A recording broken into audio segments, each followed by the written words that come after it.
Hello student, स्वागत है आप सभी का आज के इस सेशन में।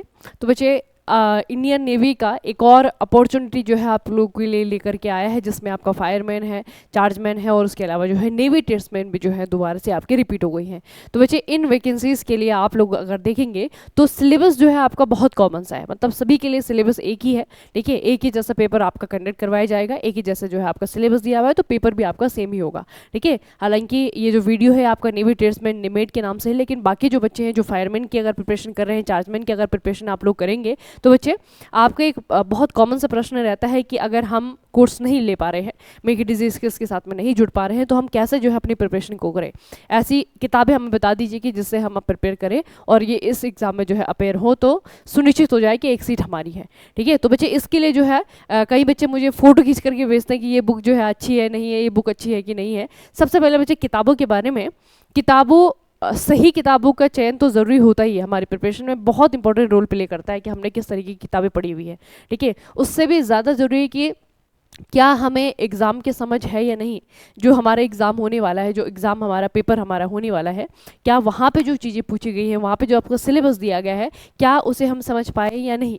ठीक है, तो वो काफ़ी इंपॉर्टेंट रोल प्ले करता है। तो सबसे पहले सिलेबस जो है मैंने काफ़ी अच्छे से जो है आपको बताया हुआ है, चैनल पर डिस्कस किया हुआ है, जो उसका ऑफिशियल सिलेबस है उसे देख लें, उसे समझ लें। उसके बाद में बच्चे किताबों का चयन करिए अपने लिए। ठीक है, क्योंकि क्या होता है ना, मार्केट में बहुत सारी जो है आपकी चीज़ें हैं, आपको ऐसा नहीं कि किसी चीज़ की कमी है, किसी भी चीज़ की कमी नहीं है। बुक जो है आपको बहुत बेहतर से बेहतर बुक मिल जाएंगी, आपको आईएएस लेवल की बुक मिल जाएंगी। ठीक है, आपको जो है ग्रुप सी लेवल की बुक मिल जाएंगी, लेकिन आपको कौन सी वाली बुक लेनी है ये आपको जो है खुद से तय करना बहुत ज़रूरी है। और उसके लिए क्या ज़रूरी है कि पहले सिलेबस आपको पता हो कि क्या क्या मुझे पढ़ना चाहिए, क्या मुझे पढ़ना है और क्या मुझे छोड़ना है। ठीक है, तो सिलेबस हमने कल डिस्कस किया था जीके जीएस का, और आज जो है बाकी सारी सब्जेक्ट के साथ में मैं कोशिश करती हूँ कि आपको बता सकूँ कि किस तरीके से जो है किताबें आपको रखनी है। आप लोग भी मुझे बता दें तो आपके ऑप्शंस भी यहाँ पे मैंने आपको रखे हैं कि ये किताबें भी जो है आपकी बुरी नहीं है। अगर आप पढ़ रहे हैं, आप लोगों ने खरीद ली है, पैसा अगर इन्वेस्ट कर लिया है, तो वहीं से जो है पढ़ने की कोशिश करिए और वहीं से जो है अपना तैयारी को अच्छे डायरेक्शन देने की कोशिश करिए।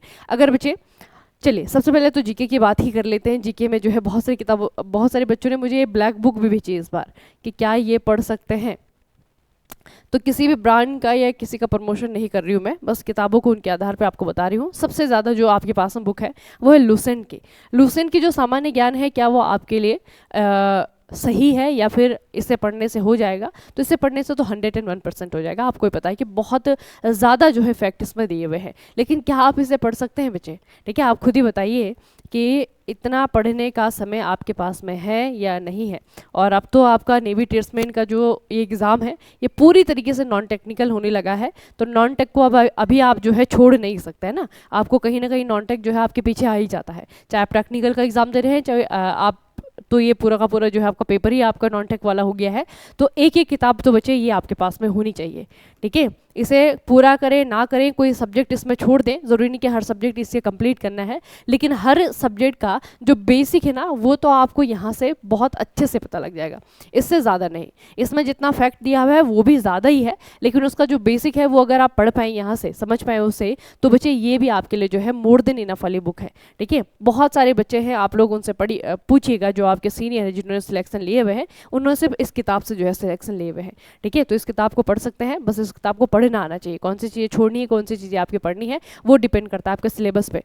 पेपर का एनालिसिस जब हम करेंगे तब आपको पता लगेगा बच्चे कि लूसेंट को किस तरीके से पढ़ा जाना चाहिए, क्योंकि अभी जो इसका नया एडिशन है उसमें अगर आप लोग देखेंगे तो काफ़ी ज़्यादा मोटी वो बुक हो चुकी है और बहुत ज़्यादा फैक्ट जो है उसमें आपके इंक्लूड हो चुके हैं। ठीक है, तो इससे भी थोड़ा सा ध्यान से, ऐसा नहीं कि पूरी किताब ही आप समेटने में लग गए हैं। बेसिक हिस्ट्री पढ़ लीजिए, बेसिक पॉलिटी पढ़ लीजिए, इकोनॉमिक्स पूरा पढ़ने की ज़रूरत नहीं है। ठीक है, उसके अलावा जो है आपका साइंस, जनरल साइंस जो है आपका साइंस यहाँ से वो भी आपको कंप्लीट करने की ज़रूरत नहीं है। ठीक है, तो कुछ कुछ चीज़ें हैं जो मैं आपको बताऊंगी, पेपर एनालिसिस हम करेंगे, लेकिन ये बुक जो है आपके पास में अगर है तो अच्छी बात है, नहीं है तो तभी भी आप लोग ले सकते हैं। ठीक है, एक तो आपके पास में बच्चे बेसिक थ्योरी वाली बुक होनी चाहिए।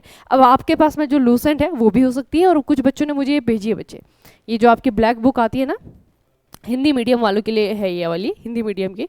ठीक है, तो ये जो है अगर ये कर ले तो इसमें भी जो आपका क्या कहते हैं, जो आपके टॉपिक्स हैं ना वो वन लाइनर की फॉर्म में दिए हुए हैं, ठीक है। तो मेरे हिसाब से पहले आपका थ्योरी पढ़ना थोड़ा ज़्यादा ज़रूरी है। जिन बच्चों ने थ्योरी पढ़ा हुआ है वो लोग ले सकते हैं इसे, लेकिन जिन बच्चों ने थ्योरी नहीं पढ़ा हुआ है वो डायरेक्ट जो है इस तरीके की किताबों पे जाएंगे तो थोड़ा सा ज़्यादा कठिन हो जाएगा आपके लिए, ठीक है। तो पहले कोशिश करिए सब्जेक्ट का जो आपका बेस है, आधार है, उसे तैयार कर लें। उसके बाद तो आपका एमसीक्यू प्रैक्टिस से हो जाता है, आपके वन लाइनर जो है आपके वो तब काम आ जाते हैं, ठीक है। लेकिन पहले थ्योरी पढ़ने के लिए कोई भी थ्योरी बुक ले लिए। कोई बच्चा अरिहंत की ले लेता है तो वो भी अच्छी बुक है, ठीक है, जो आपकी हिंदी में आती है अरिहंत वाली, वो भी आपकी अच्छी बुक है, ये भी अच्छी बुक है। किताबें तो बुरी होती नहीं है खैर कोई भी, तो ये बच्चे आपकी अच्छी बुक है, मोर देन इनफ ही बुक है। बस इन्हें किस तरीके से पढ़ना है, किस तरीके से अपने एग्जाम के लिए इन्हें तैयार करना है, वो बस आपके हाथों में होता है, ठीक है। तो ये भी आपका थ्योरी के लिए बच्चे आपकी अच्छी बुक है। उसके बाद जो है थ्योरी के बाद हमें ज़रूरत पड़ती है प्रैक्टिस की, रिवीजन की, ठीक है, उसकी ज़रूरत पड़ती है।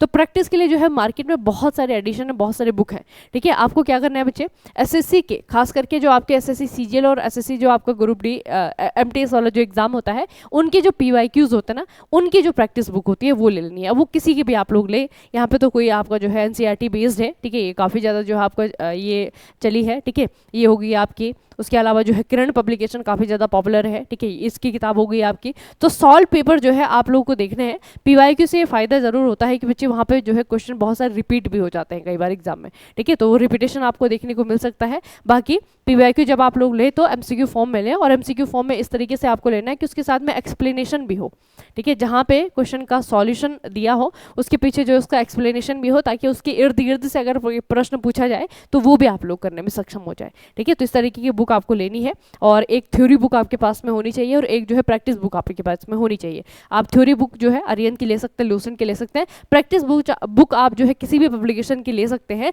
लेकिन इस तरीके की बुक लीजिएगा कि वहाँ पे सॉल्यूशन के साथ में जो है एक्सप्लेनेशन भी दिया हो, ठीक है, ताकि आप उस प्रश्न का उत्तर जब पढ़ेंगे, उत्तर के साथ में जो बाकी चीज़ें हैं वो भी वहीं से पढ़ लें, ठीक है। तो इस तरीके से जो है आपको अपनी तैयारी रखनी है जनरल अवेयरनेस के लिए। उसके बाद बच्चे अगर रीजनिंग की बात करें तो रीजनिंग के लिए कोई भी जो है आपका क्या करना है, यहाँ पे तो टीसीएस के पीवाईक्यू हैं, एसएससी के पीवाईक्यू हैं। उसके अलावा ये वाली जो बुक है सभी के पास में होनी चाहिए अगर आप इन तरीके की पेपर की एग्ज़ाम की जो है प्रिपरेशन करते हैं, ठीक है। एस के बच्चे आपकी बुक आती है बेसिक से, सामान्य तर्क की जो है आपकी बुक आती है, बेसिक रीजनिंग लॉजिकल की आपकी बुक आती है, इसे अपने पास रख लीजिए और यहाँ से वो चैप्टर पढ़िएगा जो आपके सिलेबस में दिए हुए हैं, ठीक है, फालतू नहीं, वो चैप्टर पढ़ने आपके सिलेबस में दिया हुआ है। और अगेन यहाँ पर भी वही स्ट्रेटेजी रहेगी, जब आप प्रैक्टिस करने बैठेंगे तो प्रैक्टिस करने के लिए बच्चे आपके एसएससी के पीवाईक्यू, ठीक है, एसएससी के पीवाईक्यू आपको जो है प्रैक्टिस करने हैं, और सिर्फ उन्हीं चैप्टर को करिएगा जहाँ पर कि जो आपके इसके नेवी ट्रेड्समैन के एग्जाम में जो आपको पूछे गए हैं, ठीक है, बहुत ज़्यादा नहीं। आपको पता है कि इसका लेवल जो है एसएससी तो नीचे ही रहता है, तो एसएससी एमटीएस हो गया आपका, एसएससी आपका सीएचएसएल हो गया, सीजीएल लेवल नहीं सीएचएसएल हो गया आपका, और जो एमटीएस लेवल है वहाँ की जो है आपको प्रश्न कर लेने हैं, ठीक है। ये हो गया बच्चे आपका प्रैक्टिस। और उसके बाद क्वांट की अगर बात करें तो क्वांट की जो आपकी बुक है वही आपकी डॉक्टर आर.एस. अग्रवाल वाली है, स्ट्रैंथ वाली है, ठीक है। और इसके लिए जो है आपके प्रैक्टिस करने के लिए आपकी एसएससी मैथमेटिक्स जो राकेश यादव सर की बुक आती है, ठीक है, वो आपकी अच्छी है, या फिर उसे भी आप लोग देख सकते हैं, ठीक है। बाकी किरण पब्लिकेशन तो ऑलवेज जो है आपकी फेवरेट ही रहती है बच्चों की, ठीक है, तो इसी भी जो है सॉल्व पेपर यहाँ से आपको मिल जाएंगे, प्रैक्टिस जो है आप लोग यहाँ से कर सकते हैं। बाकी जो स्ट्रैंथ की जो बुक है, आर.एस. अग्रवाल की जो बुक है वो आपके पास में बच्चे होनी चाहिए, ठीक है। अब ये जो आपकी किताबें हैं ना बच्चे, इन किताबों को जो है डिज़ाइन किया गया है सारे एग्जाम्स के लिए, जितने भी वन डे एग्जाम्स होते हैं ना उन सभी के लिए डिज़ाइन किया गया है। तो ऐसा नहीं है कि जितने भी यहाँ पे टॉपिक दिए हुए हैं, जितने भी चैप्टर आपको दिए हुए हैं वो सारे के सारे आप कंप्लीट करने बैठ गए हैं, ठीक है। आपके पास में इतना समय नहीं रहता है कि कंप्लीट करने बैठ जाएं आप लोग जो है अपना पेपर देखिए, उसमें जो आपके जो चैप्टर वहाँ पे दिए गए हैं, जो चैप्टर आपके प्रश्न पत्र में आए हैं, बस वही चैप्टर जो है आपको करने हैं। पहले थ्योरी करनी है, पहले उसका बेस समझ लेना है, कॉन्सेप्ट समझ लेने हैं, उसके बाद जो है उन्हें प्रैक्टिस करना है। और प्रैक्टिस करने के लिए हमेशा पीवाईक्यू वाली बुक ही लीजिएगा, ठीक है, पीवाईक्यू वाली बुक ही आपको लेनी है प्रैक्टिस करने के लिए, क्योंकि बच्चे उससे बहुत ज़्यादा फायदा होता है।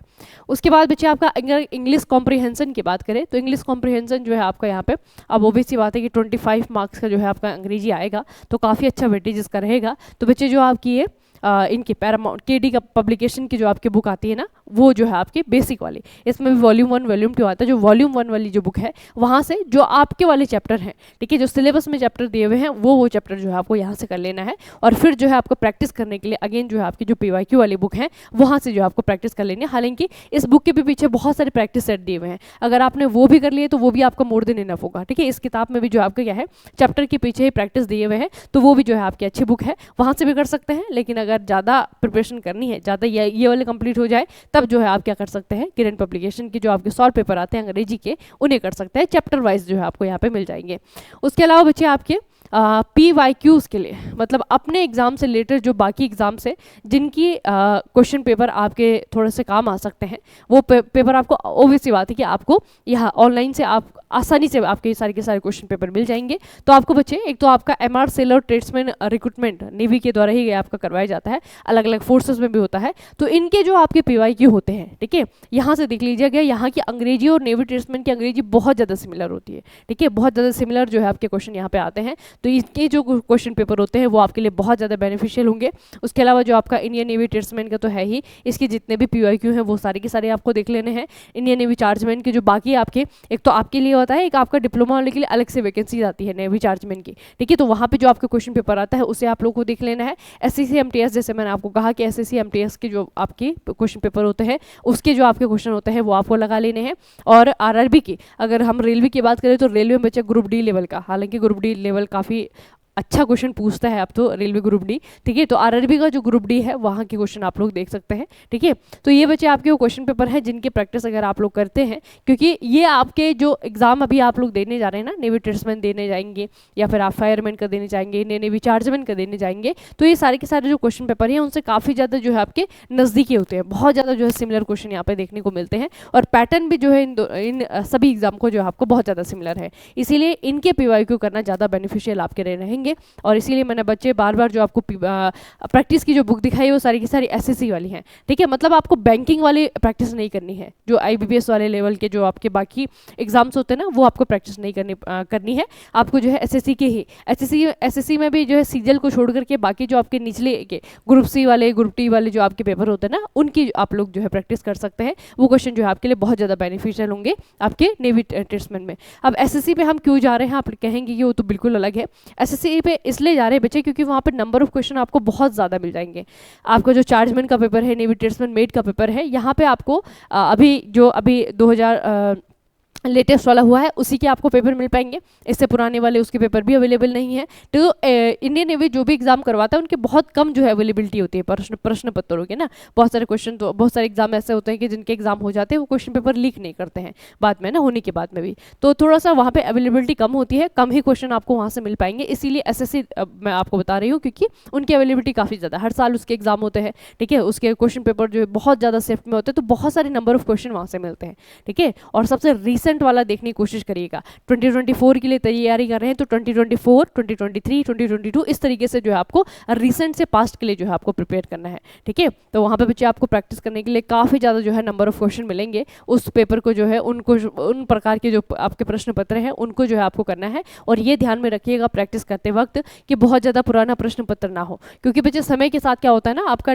डे टू डे जो है आपका अपडेट भी होता रहता है क्वेश्चन पेपर, है ना, क्वेश्चन का जो तरीका है, क्वेश्चन पूछने का जो तरीका, उसका जो लेवल है वो भी आपका अपडेट होता रहता है। तो रिसेंट ईयर वाले जो आपके प्रश्न पत्र हैं, PYQs हैं, उन्हें ही आप लोग को प्रैक्टिस करना है, ठीक है। और किताबें मैंने आपको बता दी हैं, अब जो है वो आपकी बारी है, आपको क्या करना है बच्चे, 1 महीना 1.5 महीना जितना भी आपके पास में है अच्छे से प्रिपेयर करना है। और इस बार जो आपका मौका है ये आपको चूकना नहीं है। अब पिछली बार तो इतनी सारी वैकेंसीज थी लेकिन फिर भी जो है बहुत सारे बच्चे जो है कुछ बहुत कम मार्जिन से रह गए हैं, ठीक है, कोई बात नहीं उसके लिए। लेकिन अभी जो है दोबारा से इंडियन नेवी आपके लिए ये अपॉर्चुनिटी लेकर के आई है, तो बच्चे अब जो है आपको लग जाना है, ठीक है। 1-1.5 महीने में आपका एग्जाम हो जाएगा, इसके लिए जो है अपना झोंक दीजिए जितना भी आपका समय है। आप लोगों ने पिछला तो पढ़ा ही हुआ है पिछले वाले एग्जाम्स के लिए, ठीक है, तो वही जो है यहाँ पे भी आपका काम आएगा, ठीक है। और प्रैक्टिस बस आपको करनी है, 1-1.5 महीने जो है आपका PYQ की सारी के सारे प्रश्न पत्रों की जो आपकी लिस्ट होती है, प्रश्न पत्रों को लगाइए और अपना जो है प्रैक्टिस करते जाइए बस, ठीक है।